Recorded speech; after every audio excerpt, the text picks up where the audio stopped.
తెలంగాణలో భూభారతి నవ్వుల పాలైందన్నారు కేంద్ర మంత్రి కిషన్ రెడ్డి. పర్మిషన్ తీసుకుని ట్యాక్స్ కడుతున్న ఆస్తులను 22A పెట్టి ఇబ్బంది పెడుతున్నారని ఫైర్ అయ్యారు. మంత్రులు, ఎమ్మెల్యేలు నిత్యం 2 గంటలు ల్యాండ్ సెటిల్మెంట్ల మీదనే దృష్టి పెడుతున్నారని ఆరోపించారు. భూభారతిపై హైకోర్టు సిట్టింగ్ జడ్జితో విచారణ చేయాలని డిమాండ్ చేశారు. ధరణి స్థానంలో వచ్చినటువంటి ఈ యొక్క భూభారతి ఈరోజు నవ్వుల పాలైంది. ఈరోజు చాలా దుర్మార్గంగా రాత్రికి రాత్రే ప్రైవేట్ భూములను 22A కింద పెట్టి వేధిస్తున్నటువంటి పరిస్థితి మనం చూస్తూ ఉన్నాం.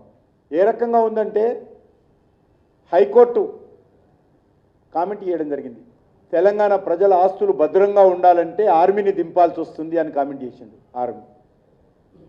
హైకోర్టు న్యాయమూర్తి పరిస్థితి ఏ రకంగా ఉందో అర్థం చేసుకోవచ్చు. మరిన్ని అప్డేట్స్ కోసం ఛానల్ను సబ్స్క్రైబ్ చేయండి. నోటిఫికేషన్స్ కోసం బెల్ ఐకాన్ పై క్లిక్ చేయండి.